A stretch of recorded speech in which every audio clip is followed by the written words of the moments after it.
अतिशय वेदनादायी अशी घटना आहे। याच्यामध्ये आई वडिलांनी रात्री 8 वाजता पोलिसांना मुलगी हरवल्याची खबर दिली आणि रात्री 12:30 वाजता पोलिसांनी त्याच दिवशी मध्यरात्री 12:30 वाजता मुलीची बॉडी ताब्यात घेतली। फोन नव्हते, परंतु लोकेशन सॅटेलाइटच्या माध्यमातून काय झालंय, कसं झालंय, कोण कोणासोबत होतं, कोणी कुणाला फोन केले, याच्यावरनं मार्ग काढत काढत आज इथपर्यंत आले। आरोपी पळून गेला हे तुम्हाला माहिती आहे चांगलं। त्याच्यामुळे पोलिसांनी आता त्याच्या संबंधित जी लोक आहेत त्यांना ताब्यात घेतलंय आणि पोलिसांच्या 3 टीम, कारण तो आरोपी इकडचा नाही, तो हरामखोर कर्नाटकचा आहे आणि तिकडे पोलिसांच्या 3 टीम गेलेल्या आहेत। मी तुम्हाला विश्वासाने सांगते, जे आमदार साहेबांनी सांगितलं की येणाऱ्या 2 दिवसामध्ये हा हरामखोर पोलिसांच्या ताब्यामध्ये असेल, याच्याबद्दल माझ्या मनात शंका नाही। झालेली गोष्ट ही वाईट आहे, परंतु ज्या काही गोष्टी, ज्या डेव्हलपमेंट पोलीस करतायत, जसं आता आमदारांनी सांगितलं की आता जर इथे सगळं सांगितलं तर ती मदत कळत नकळत आरोपीला होईल।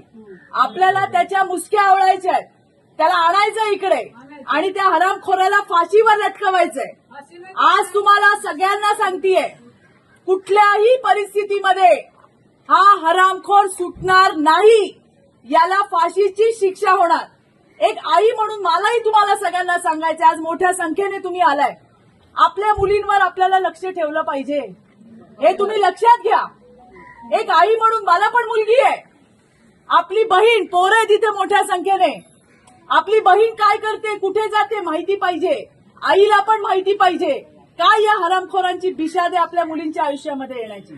या गोष्टी समजून घ्या, त्यांना सोडणार नाही, त्यांना तर मरेपर्यंत फाशी आहे। पण आणखीन पोरी वाचवायचे का नाही आपल्याला, का असेच मोर्चे काढायचे?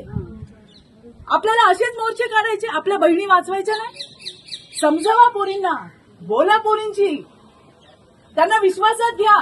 आई म्हणून, बहीण म्हणून, भाऊ म्हणून, बाप म्हणून ही गरज आहे काळाची। पोलीस त्यांचं काम करणार, आरोपी पकडणार का? 1000% पकडणार, त्याला फाशी होणार का? 1000% होणार। आणि म्हणून आपली पोरगी गेली आहे, उरणची पोरगी, महाराष्ट्रातली पोरगी आहे आणि त्यामुळे त्या मुलीसाठी आपण लढणारच, फाशी होणारच। या संदर्भामध्ये राज्याचे गृहमंत्री देवेंद्रजी फडणवीस हे सीपींशी बोललेत, आमदारांशी बोललेत, कुठल्याही पद्धतीची हयगय केली जाणार नाही आणि त्याला इथे आणून मरेपर्यंत फाशीवरती लटकवल्याशिवाय आम्ही सुद्धा शांत बसणार नाही। लवकरच आरोपीला पकडला जाईल आणि तुमच्या आणि आपल्या मनात एकच आहे की आरोपीला फाशी व्हायला पाहिजे, ती नक्की होणार आहे, ही आम्ही तुम्हाला सांगतो। विषयाकडे धावतायत, तुम्ही गावात सीसीटीव्ही आहेत का? आम्ही आमदारांकडे का थांबलो? सर्व ठिकाणी सीसीटीव्ही आहेत, ती जिथून निघाली जिथपर्यंत आहे तिथपर्यंत सीसीटीव्ही आहेत, जिथे नाही आहेत तिथे सीसीटीव्ही लावले जातील।